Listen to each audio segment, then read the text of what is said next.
So good morning mga ka-wonders. So ito na yung last day namin dito at nagpa-pack up na kami, ready to go home. Pero ang ulan, ngayon wala kaming kapote, may isang payong. Eh ito na lang, sombrero, may supot, pwede na yan.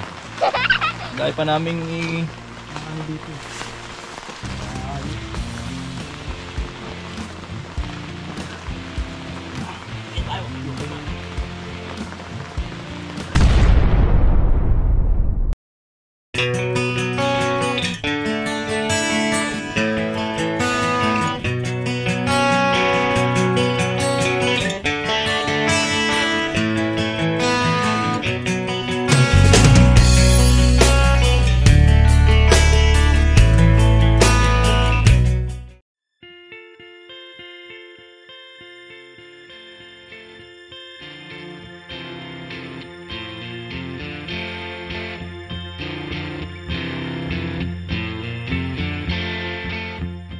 So mga ka-wonders,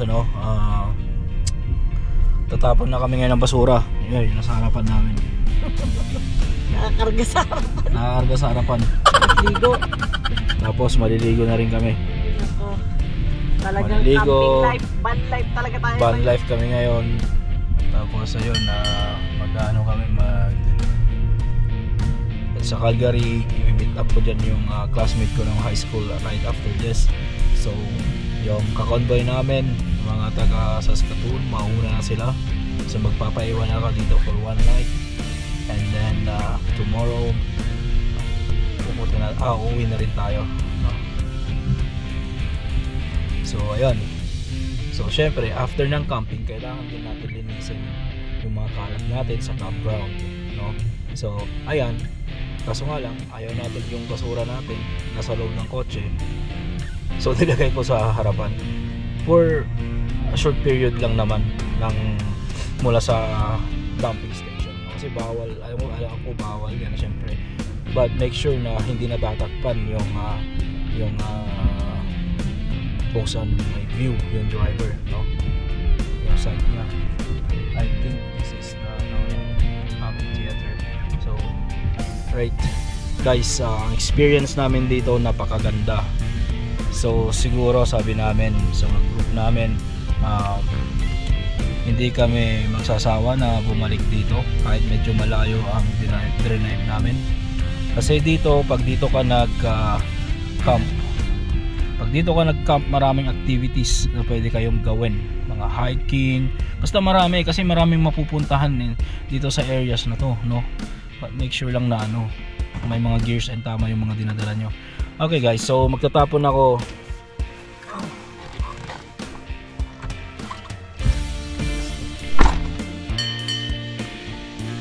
Ayun siya, manong basurero natin. Nice.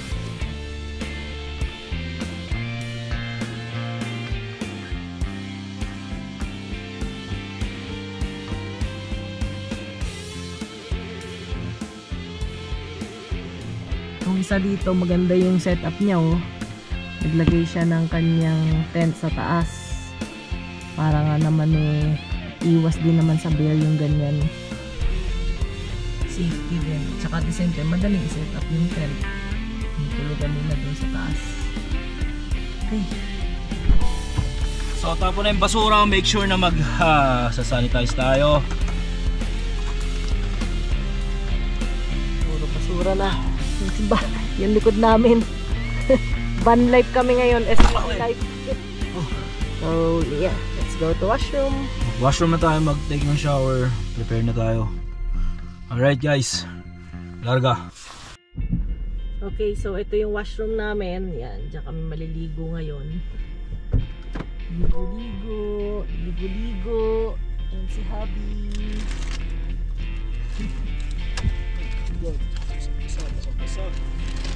Wala kami liguan mamaya eh. Labi na sa aming upuan. Ang basa oh. Upuan na kasi nakakoach. Okay, let's go. A few minutes later.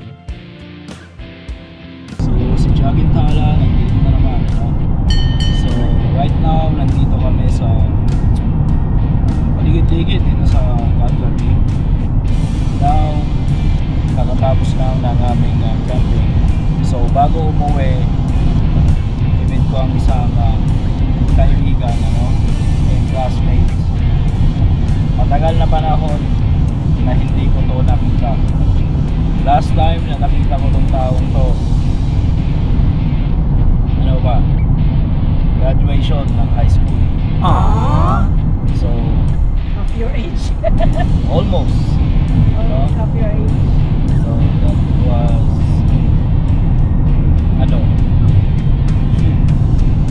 bibilang ako, grabe, tagal na panahon na.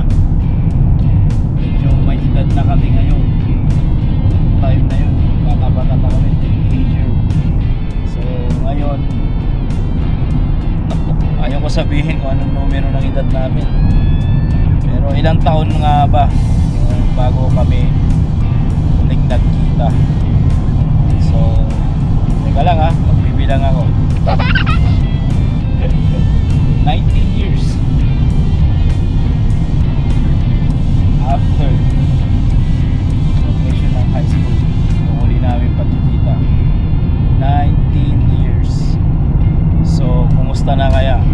Hindi na niya ako makikilala kasi naging malusog na ako eh. So ayun, bali I think kung di ako nagkakamali, 3 years na siyang nandito sa Calgary. So every year na lang magagawi ako sa lugar na to, nagsasabi ako magkita kami, pero hindi nangyayari kasi lagi kami tapos sa oras.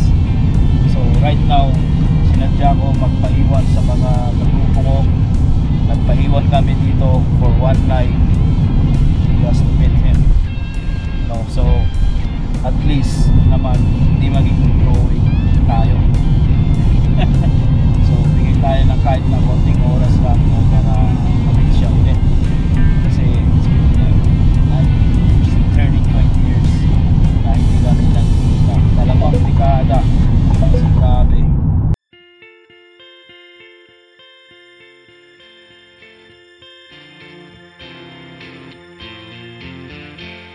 So mga ka-wonders, nandito na kami sa meeting area, pero wala pa siya, sabi niya 30 minutes pa. So mag-grocery muna kami kasi nandito yung TNT doon banda, pero dito kami kakain sa may Forbidden City.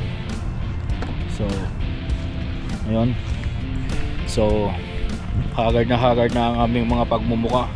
Kagaling lang namin mag hiking, dire-diretso na from camping area, tapos diretso na pag-uwi, So inintay ko si Gerald, Mr. Gerald, inintay ko siya dito. Dito kami sa may labas ng Pacific Place. And hindi pala to Pebble Hong Kong style cafe pala to. Hindi pala to yung Forbidden City. Dito pala yung Forbidden City. Nandahan lang yung aking ay hindi, same lang. Ewan ko, Forbidden City to kabila. Magkaiba ba ng entrance? Baka pareho lang. Sakit na ng legs ko, hindi ko na may hakbang. Nasaan tayo doon? Guys, Sakit naman pa niya. Nakadalawang hiking kasi yan. Magkasabay, tapos yung hinike namin isa sa pinakamataas dito sa Canada o sa Let's Alberta. go.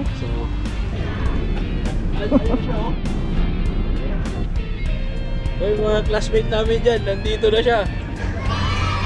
Mr. Pogi. Boy Tattoo pa, Boy Tattoo. Di mo kasama yung pamilya mo? Ay. Ito, brother. After 20 years, nagkita kami. Hindi pa ma-editan. After 20 years, kaya kami nagkita, Ano yun, 19 years na? 19 years, mag 20 years na this year. 20 years na. Bilis ang panahon. Yung mga classmate namin dyan, batiin man. Shout out sa inyo. Best friend mo. Sino ba? Dami nating best friend nun eh. Oy, dapat lahat. Sige. Huwag na, haba nun. Huli ka na. Ano lang, classmate natin, yung mga classmate natin ng high school. Lahat na lang ng batch namin nung 2006. Oo. Ayan. So, dito kami nagkita. Pwede mo na ba yan? Nakakalbo na ako eh. Ayoko na. So, matanda na kami. Ngayon lang kami nagkita. At least 3 years. Very good. 3 years. Punta ka dito sa Canada? Hindi 3 years ka na pre. Ha? 3 years. 3 years ka na. Hindi pa. 2 years pala. 2 years pala. 2 years. Oo. Hindi, 2 years na. 2 years na. Oo, nakarating na dito. Ngayon nandito na. Kachat ko lang dati yan. Ngayon, dito na. So, pakainin natin ito kasi pagod to galing trabaho eh. Oo nga eh. Oo, ako rin pagod galing camping. Ilang araw na kayo dito? Since Saturday. Saan kayo natulog? Sa campsite. Campsite na? Hindi, campsite na Canmore. Imuulan? Hindi, sa Canmore. Ibukas pa ako pabalik. Mamaya pagkwento natin dun sa loob. Ikaw ka na. Piling na ako. Mga tayo.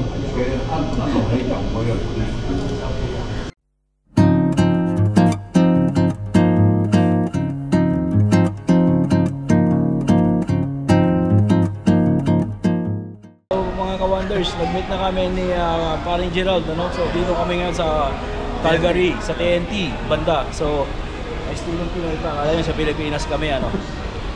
So Sa Pilipinas na, may lugaw ka nga. May lugawan dito eh, ayun o. So mga brother, mga classmates namin dyan, say hi.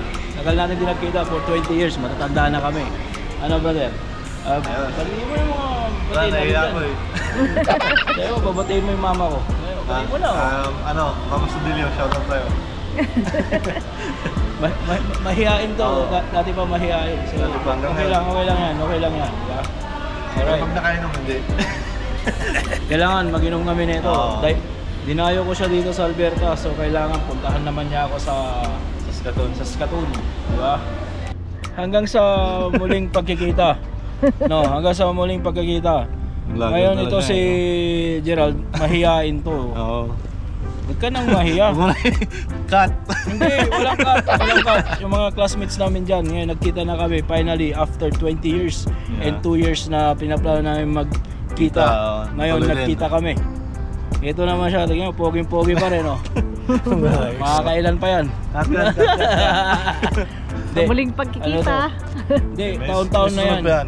Taon-taon na yan, alam mo naman, yearly nandito tayo, so dadayuin natin siya.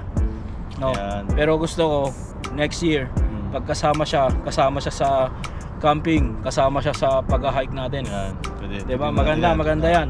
Paplanoin natin yan. Oo. Kasama rin natin siya sa pagtong-its at pagbadyong. Kaya sa kapo. Natutunan ko lang, ngayon lang.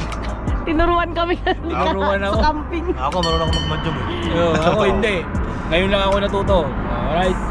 So, guys, maraming salamat sa pag-join sa aming short vlog ng aking matalik na kaibigan na classmate na hindi nakita for almost 20 years. Alright. Bye-bye. Bye!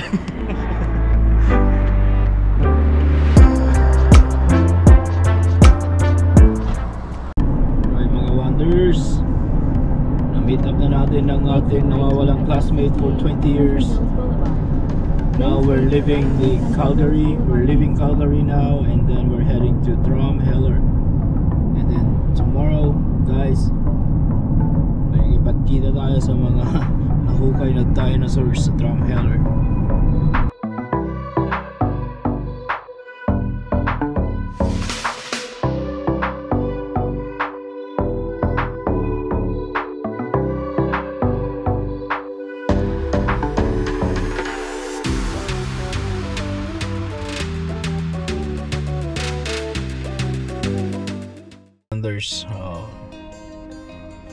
Mag alas 12 na ng ating gabi, ano. So nag-decide kami na wag na munang mag-stay or mag-vlog sa Drumheller kasi pagod na rin kami, and then may mga work pa kami ng mga after that day, no. So sabi ko, ano na lang, mag-rest na lang muna kami, uwi na kami, pipilitin namin umuwi.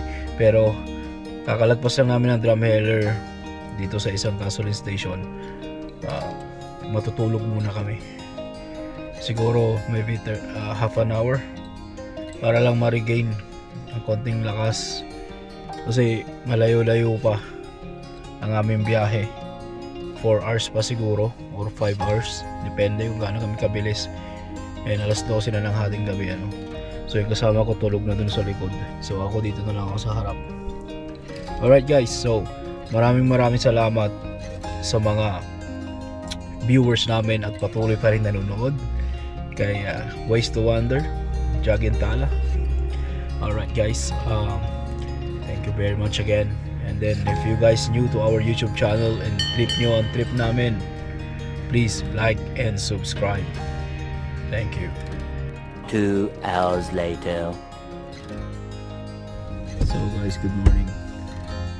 2:15 in the morning. Dito kami sa truck stop. Change driver na kasi inaantok na ako eh. Change driver na. Kasi sinubukan ko matulog katabi ng truck and trailer ng kung saan kami nagtatrabaho. Nandito siya. Kilala ko yung driver na ito pero hindi ko nagigisingin syempre. Alas 2 ng madaling araw. Hindi pa nakakatulog. Change driver. Sinubukan ko matulog dito pero sabi niya siya naman nag-drive.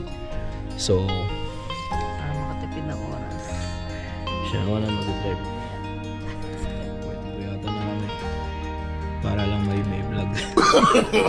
No. Para may yung vlog. Kailangan natin mapunit para makauwi na. Alright guys. Tulog na ng maayos. So ito, sa isang truck stop kami, no? Alright. So, lalarga na kami. Bye for now. Hello guys, good morning. May araw na. Ayan, may araw na. So, nag-washroom lang kami. 5:04 in the morning. Tapos, meron pa kaming 1 hour 15 minutes. No? 1 hour 15 minutes pa. Then, nandun na naman kami sa bahay.